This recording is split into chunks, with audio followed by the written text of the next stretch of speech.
Bonjour à tous et à toutes, de retour sur le CQFR ce matin après une petite matinée off où j'ai été brillamment remplacé par le Generational Talent qui est Benjamin Moubèche. Et ce matin, je suis avec Théo. Comment ça va, Théo? Ça va très bien, Shahid. Attention, je sais pas si t'as vu, mais maintenant les gens regardent un petit peu qui est là, qui est pas là. Ouais, Ça commente dans les commentaires, ça met des commentaires. On vous a menacé de vous faire prendre ouais. vos spots de starter si Antoine et toi vous étiez pas rigoureux, donc faites C'est gaffe, hein. pour ça, c'est pour ça que je suis revenu, hein. J'avais un mois de vacances programmées, puis j'ai vu les commentaires. Je me suis dit non, non, il faut que je revienne tout de suite. Bon, Antoine, il se moque. Il est en contractière, mais il est quand même pas là. Donc, il faudra surveiller tout ça, évidemment. On regarde vos commentaires avec attention. Merci, merci encore de commenter, de nous regarder. C'est toujours très agréable. Mais donc, on est ensemble ce matin pour les CQFR avec toujours une actu qui paraît pas gigantesque. Mais ce qui est drôle, c'est qu'on avait parlé du fait que toute la période où on a beaucoup parlé de Victor Wembanyama parce qu'il y avait la Summer League, on s'était dit en sortie de Summer League, enfin, au moment où lui avait décrété que c'était la fin de sa Summer League, que il allait peut-être un peu disparaître de l'actu, c'est lui qui l'avait dit. Mais même quand lui veut disparaître de l'actu et des médias, les autres parlent de lui. Je ne sais pas si tu as vu cette quote, cette déclaration de Tim Hardaway Senior dans l'émission de Cartoon Show, où il a carrément dit que selon lui, Victor Wembanyama, enfin ou plutôt Bol Bol était plus fort que Victor Wembanyama, plus NBA ready comme on dit. Je ne sais pas ce que tu as pensé de ça, si tu l'as vu.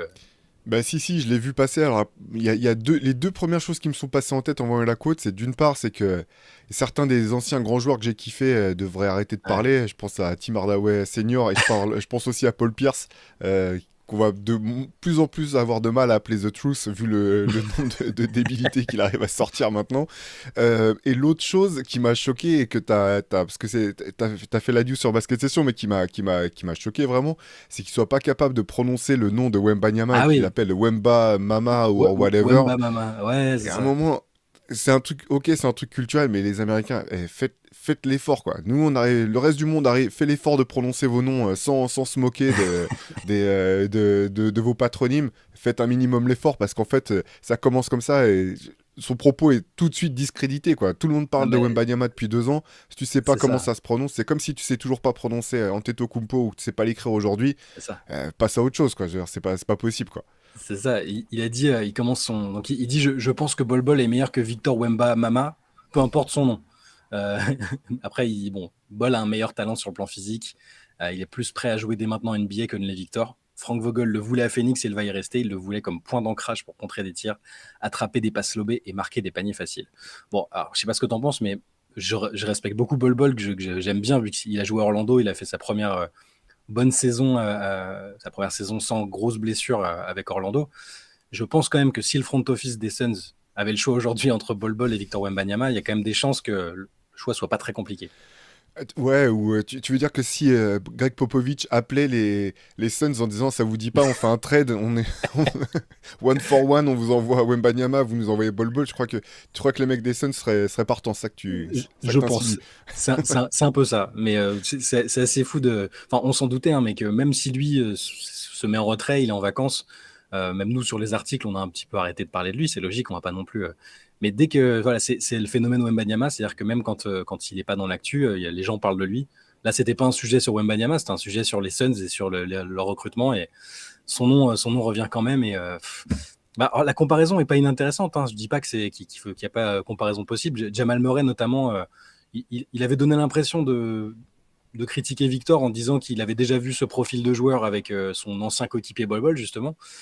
Il y a quelque chose en termes de joueur très très grand qui manie le ballon, qui le remonte, qui est capable d'écarter le jeu. Mais bon, voilà, en termes de ne serait-ce que pour l'instant de fiabilité physique, ouais, ce que ça me paraît compliqué de dire. C'est sûr, Bol Bol, il est plus près, il est meilleur que Victor à l'instant T, quoi. Non, bah de toute façon, on va pas rentrer dans les détails, ça semble juste fou, juste dingue. Ouais, c'est dur. Les anciens joueurs, des fois, c'est dur, hein, parce que tu sais, ils regardent pas plus les matchs ou les joueurs que les baskettiques, et derrière, ils viennent donner des points de comparaison ou des leçons. C'est pour ça que finalement, tu vois, c'est marrant parce que Kevin Garnett, qui est un joueur vraiment clivant, Mm. avec lequel j'ai parfois eu du mal, même si Ouais. j'ai toujours admiré ses talents de basketteur, tu vois, j'aime vraiment bien, parce que quand tu l'entends parler aujourd'hui, tu sens qu'il continue à vraiment avoir les matchs. Je voyais une interaction de lui avec Chet Holmgren récemment, là. où Mm. vraiment tu vois qu'il a disséqué son jeu, il notait même sa progression depuis la fac, tu vois qu'il regarde les matchs, qu'il regarde les détails de ce qui fait ses joueurs, des athlètes hors du commun. Ouais. C'est vraiment pas le lot de tous les anciens joueurs, quoi. Ouais, c'est pas celui que j'aurais cru le plus proche de la jeune génération, et ça, parce que voilà, ça, on connaît son trash talk, je l'imaginais bien être un peu en mode Paul Pierce, alors peut-être sans les stripteaseuses à chaque intervention, Dans le mais fond. voilà, mais il est il a des protégés, tu sais, Jaren Jackson Jr. et tout, il est pas du tout critique de la nouvelle génération, donc ça, effectivement, c'est important. La transition est peut-être un peu est trouvée de mon côté, mais au niveau jeune génération, il y en a un qui a un petit peu de mal, et lui, il est toujours en activité pour le coup, donc c'est plus problématique. Draymond Green, alors on parle pas forcément on a déjà parlé voilà, de ce qui s'est passé avec Jordan Poole, même de la première fois qu'il s'est exprimé sur l'affaire récemment.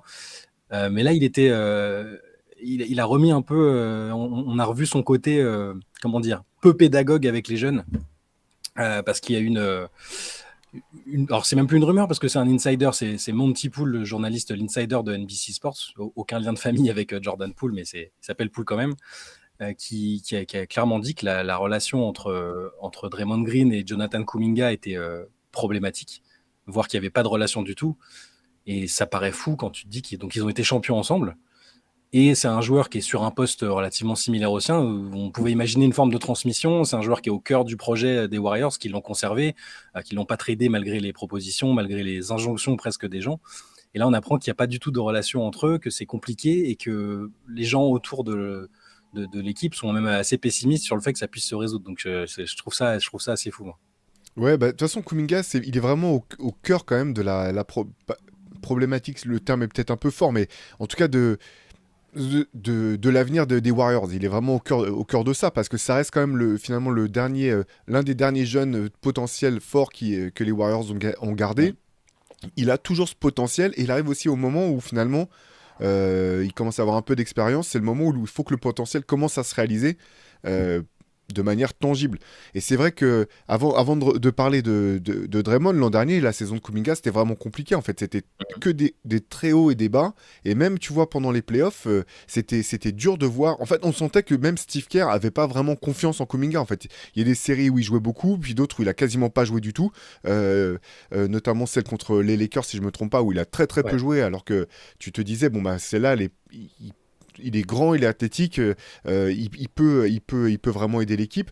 Donc je pense que au-delà de Draymond Green, je pense qu'il y a aussi quelque part Steve Kerr et le staff en gros des Warriors qui sait pas trop quoi attendre de Jonathan Kuminga. Alors après, on n'est pas dans le vestiaire, on sait pas comment ça Mm. se passe en termes d'attitude, on sait pas comment ça se passe au niveau du boulot, mais même tu vois, en regardant, nous quand on regardait les matchs au fur et à mesure de la saison, et c'était vraiment assez marquant.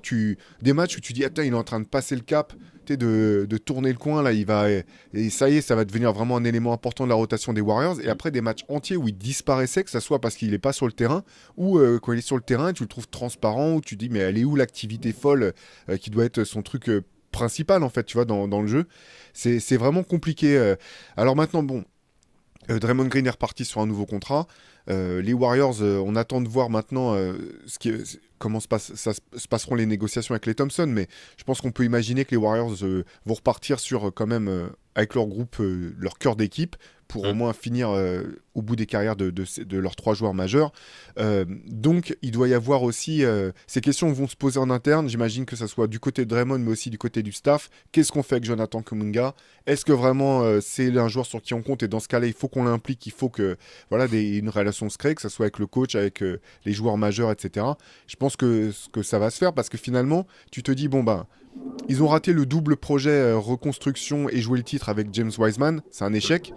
Et maintenant, la question va se poser aussi au niveau de la sélection de Kuminga. Alors, il y a un joueur qui me revient forcément en tête, qui a été choisi après Kuminga, c'est Franz Wagner, du Magic que tu Ouais, affectionnes, Shai. Tu dis, tain, c'est vrai que là, tu commences à dire, Franz Wagner, il serait parfait c'est pour jouer clair. aux Warriors, en fait. Tu vois, c'est vraiment... Ouais. Donc, on sait que la draft, c'est pas facile, hein, que c'est toujours plus simple de donner des leçons après coup. Mais en tout cas, c'est important que Kuminga soit bon cette année. Ne serait-ce que même si c'est dans l'éventualité de vouloir le trader, là il a un moment où il faut que tu puisses montrer qu'il peut être performant sur le terrain si tu veux qu'il ait toujours une valeur, que ce soit pour ton équipe ou pour une autre équipe. Ouais, il y avait eu des rumeurs en fin de saison déjà sur un possible trade de Kuminga. Il y avait de l'intérêt à droite et à gauche, mais les Warriors avaient finalement assez rapidement démenti ces rumeurs. Moi, je repense aussi à la saison dernière et notamment à la fin. Enfin, ça a été une saison compliquée pour les Warriors, hein. C'était un peu en dents de scie en régulière, ces difficultés à gagner à l'extérieur. Et je me souviens des déclats de Steve Kerr et de Draymond Green. Alors, ils citaient pas de mecs directement, hein, c'est pas non plus le genre de la maison. Mais ils parlaient des jeunes qui boudaient et qui ne pouvaient pas euh, attendre énormément de choses tout de suite, et qu'il fallait en gros travailler, que les mouvements d'humeur n'étaient pas tolérés en gros, et que clairement ça visait Kuminga. On imagine aussi Jordan Poole, hein, même si il avait déjà un tout petit peu plus de bouteilles. Mais et Draymond, d'ailleurs, on a reparlé dans le podcast avec Patrick Beverley qu'on avait déjà évoqué, mais on peut pas ne pas penser qui parle de Jonathan Kuminga quand il dit j'ai hâte de parler entre hommes. Alors à la base il parle de Chris Paul, on reviendra dessus aussi, mais il reparle de Chris Paul et du fait qu'il l'aimait pas à l'époque, qu'a priori ils s'aimeront toujours pas maintenant qu'ils sont coéquipiers, mais qu'au moins il va y avoir un début de relation qui se construit. Et du coup en relation avec ça, il expliquait qu'il avait hâte de travailler avec un autre adulte. Il utilise bien le terme adulte parce que j'ai déjà assez bossé avec des gars qui n'étaient pas des adultes ou des gens qui ne se comportaient pas comme des adultes. Bon, avec tout ce qu'il y a eu la saison dernière, j'ai quand même l'impression que ça ciblait Jordan Poole et Kuminga, parce que je pense pas qu'il ait envie de parler de Moody ou d'autres joueurs. Clairement, ça me paraissait assez ciblé là. Ouais, c'est clair. Faut que Draymond arrête un petit peu avec ses parler entre hommes, entre hommes, il y a des choses qui se disent pas. C'est Ouais, bon, ouais. on a compris. Allez, change de disque, passe à autre chose, quoi. Ouais, c'est ça. Et donc sur Chris Paul, voilà, on sait, on connaît la relation compliquée qu'ils ont eue, bon, de la rivalité. Euh, Moi, j'attends toujours de voir ce que ça va donner Chris Paul. Déjà, quel sera son statut aux Warriors? Est-ce qu'il sera dans le 5? Est-ce qu'il sera dans le second unit? Mais est-ce que, avec ce qu'on voit de Draymond et du côté un peu conflictuel des relations qu'il a toujours eu, hein, finalement, mais ça a franchi un autre cap avec ce qui s'est passé avec Jordan Poole. Est-ce que savoir qu'il arrive dans un collectif, enfin que Chris Paul arrive dans un collectif où il y a Draymond, un mec qui l'aime pas, est-ce que toi tu as l'impression que l'alchimie peut se faire ou pas? Moi, je pense que ça peut marcher, en fait, parce que euh, malgré tout, je pense que c'est deux joueurs vraiment intelligents, deux Mhm. vrais compétiteurs. Et je pense que quelque part, il y a un moment, si toi, t'es habitué à dire les choses cash et et à dire ce qui est chacun des deux, c'est toujours leur discours. Dire, peu importe la manière dont tu donnes le message, ce qui est important, c'est ce Ouais. qu'il y a dans le message. Bah, si toi, tu le fais, t'es habitué à le faire, faut que tu sois capable de l'entendre de l'autre côté. Et je pense que voilà, des équipes, de toute façon, t'es pas obligé de t'apprécier pour gagner ensemble. C'est mieux, c'est sûr. Mais à ce stade de leur carrière respective, je pense que même si, voilà, moi j'ai plutôt bien aimé que Draymond esquive pas la question et assume et qui disent oui, j'ai dit par le passé que j'aimais pas Chris Paul et quand il va arriver, ben, on va discuter entre nous, on va en parler. Ça me semble très sain. Mhm. Honnêtement, ça me semble très sain ça, parce que et je pense que, ouais, je pense qu'ils ont suffisamment ils sont suffisamment intelligents sur le terrain et en dehors pour pouvoir justement, comment dire, en parler dès qu'ils se croiseront, se mettre dans un coin pour discuter de tout ça, et derrière se concentrer sur le fait de gagner ensemble. Ouais, je me demande si ça va faire comme justement Patrick Beverley et Russell Westbrook, avec clairement un passif assez costaud. Et premier jour, ils étaient comme cul et chemise à l'entraînement, c'est mon gars et machin. Bon, ça n'a pas duré longtemps parce que parce que les deux d'ailleurs ont été tradés, mais peut-être qu'on va les voir comme cul et chemise à la reprise d'entraînement. Parler de leur ami commun LeBron James, on sait que les deux ont un amour passionné pour LeBron. On Mais sait bon, pas s'il est resté d'eux-mêmes, mais on s'en verra plus tard, c'est après, ça. après deux trades. Mais non, mais par contre, la grosse différence, en fait, tu vois, c'est que finalement, Pat Beverley, Russell Westbrook, pour moi, ils sont pas dans la même catégorie. Là, Non. c'est deux joueurs quand même essentiels, deux stars, entre Mhm. guillemets.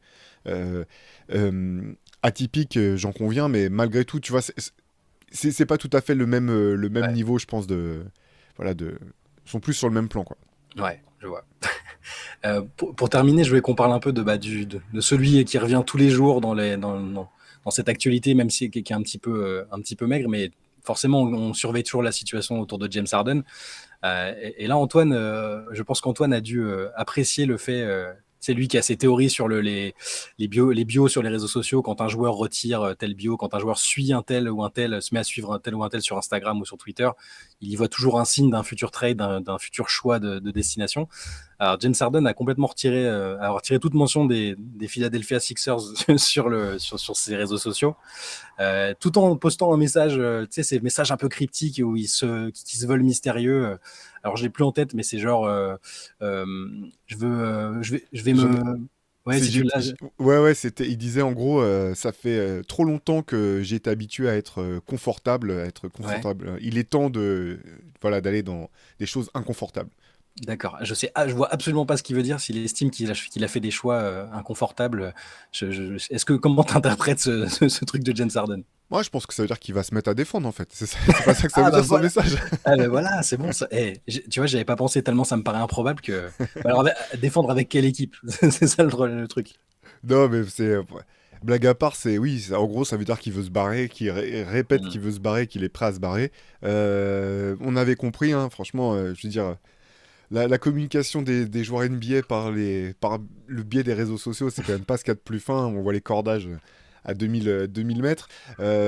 Oui, après, qu'est-ce que ça veut dire? Non, je pense que c'est simplement renforcer ce côté-là. Voilà, ouais, renforcer le fait qu'il veut partir, qu'il est prêt à partir pour se mettre dans un nouveau défi.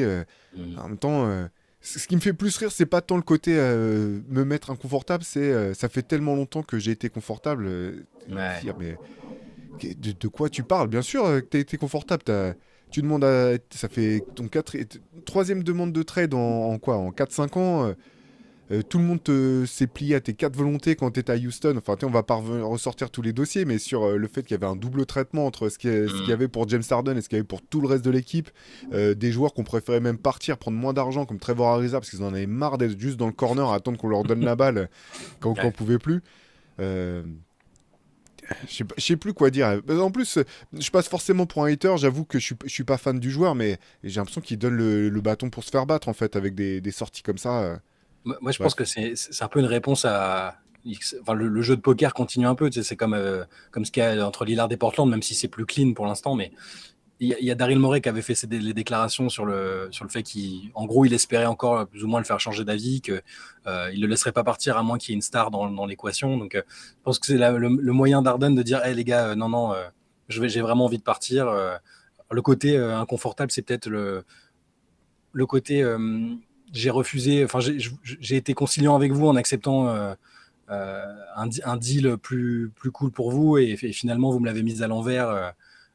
Sur les discussions de prolongation. Donc c'est pour ça que j'ai activé mon option. Enfin, comme tu l'avais dit il y a quelques jours, je pense qu'on est vraiment au cœur d'une histoire d'argent et qu'on est moins sur la compétitivité pure, la recherche d'une bague. Enfin, là, avec Harden, ça me paraît être un peu plus le cas parce que sinon, il se dirait bon, est-ce que Philadelphie, c'est pas la meilleure option que j'ai c'est ça en fait. C'est clair. Et si c'est une question d'argent, faut se rappeler quand même que les Nets lui avaient proposé une prolongation Ouais. que lui avait refusé en fait. Mmh. Donc son argent, il aurait pu l'avoir garanti depuis longtemps. C'est pour ça que c'est une question que tu sais, on en rigolait je sais plus si c'était en début de semaine mais qu'est-ce qu'il se plaint de quoi en fait James Harden et c'est pour moi c'est toujours autant une énigme. Au bout du compte, tout ce qui se passe, c'est de son fait en fait, que ça soit sur le terrain, que ça soit en dehors du terrain. Je comprends toujours pas ce qui le pousse à être à ce point en colère après les Sixers et en quoi les Sixers l'auraient trahi. Et ça, après, s'il a refusé des prolongations de contrat et quand c'est dans une poignée de main, tu sais, en coulisses avec Mmh. Daryl Morey lui a dit t'inquiète, à la fin de l'année prochaine, quoi qu'il arrive, quels que soient les résultats de l'équipe, quelles que soient tes performances sur le terrain, on va te donner une prolongation maximum toutes les années, tout l'argent possible. Alors, si c'est ça que Daryl Morey lui a dit et que James Harden l'a cru sur parole, bah, même chose, je me dis, mais de quoi tu te plains, quoi? C'est pas comme ça que fonctionne le business. T'es Ouais. bien placé pour le savoir depuis. T'es pas un rookie ou un jeune vétéran, pour reprendre le terme qu'aime bien Antoine. Non. Ouais. Je comprends, je continue de toujours pas comprendre. Je continue de pas voir d'issue positive pour les Sixers à court terme. Je continue de me demander ce que pense Joel Embiid de tout ça. Voilà.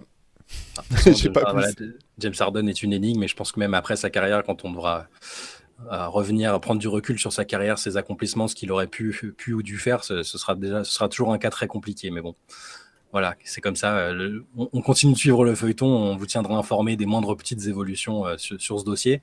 En attendant, on va se laisser là, même pour cette semaine, parce que comme vous le savez, le week-end, il n'y a pas de CQFR. On se retrouvera lundi matin. Surprise pour le line-up, hein, vous verrez bien, c'est toujours c'est toujours la petite surprise du matin. C'est comme les 5 majors Ouais. des Nets à l'époque de Nash. Tu sais jamais qui il y aura. C'est ça. Alors, j'espère qu'on sera plus compétitif que les Nets sous Steve Nash, même si voilà, on aime bien Steve Nash, mais ce passage aussi restera une énigme. En tout cas, merci Théo pour ce CQFR matinal. On vous souhaite une bonne journée à tous, un bon week-end aussi, et on se retrouve lundi matin. Salut à tous.